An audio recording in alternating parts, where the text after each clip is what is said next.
بسم اللہ الرحمن الرحیم۔ السلام علیکم ناظرین، کیسے ہو آپ؟ ناظرین، ایک لڑکا کہتا ہے کہ مجھے ریاضی کی کتاب کی ضرورت تھی جو کہ میرے پاس نہیں تھی۔ اگلے دن میرا ریاضی کا ٹیسٹ تھا۔ میں نے امی سے اجازت لی اور اپنے دوست کے گھر چلا گیا تاکہ اس سے کتاب لے آؤں۔ اس کا گھر میرے گھر سے 2 کلومیٹر کے فاصلے پر تھا۔ تقریباً میں شام کے 7 بجے اپنے دوست کے گھر پہنچ گیا۔ جب میں اس کے گھر گیا تو وہ خود بھی تیاری کر رہا تھا، اس لیے میں نے اس کو ساری بات بتائی۔ اس نے کہا تیاری تو مجھے بھی کرنی ہے، تم بھی یہیں تیاری کر لو۔ لہذا میں اس کے ساتھ بیٹھ کر تیاری کرنے لگا۔ تیاری کرتے وقت ٹائم کا پتہ ہی نہیں چلا۔ جب میں نے مکمل تیاری کر لی تو ٹائم دیکھا تو تقریباً رات کے 12 بج چکے تھے۔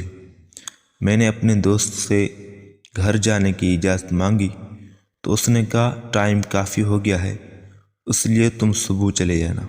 میں نے اصرار کیا کہ میری امی میرے بغیر نہیں سوتی، لہذا اس نے مجھے گھر جانے کی اجازت دے دی۔ ابھی میں نے 1 کلومیٹر کا فاصلہ ہی طے کیا تھا کہ مجھے کسی کے رونے کی آواز آئی۔ جب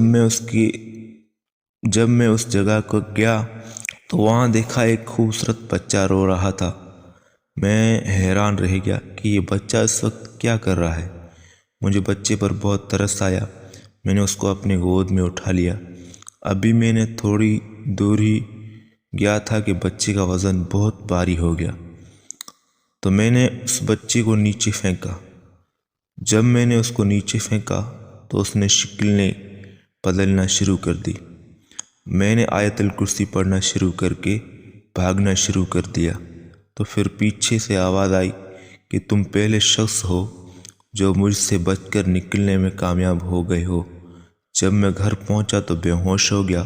مجھے 3 دن تک ہوش نہ آیا۔ جب مجھے ہوش آیا تو میں نے گھر والوں کو بتایا تو وہ بہت خوفزدہ ہوئے۔ تو اس واقعے سے ہم کو یہ سبق ملتا ہے کہ ہم کو کوئی بھی ایسا واقعہ پیش آئے تو ہم آیت الکرسی پڑھ لیں۔ تو ویڈیو پسند، ویڈیو کو لائک کرو، شیئر کرو۔ اللہ حافظ۔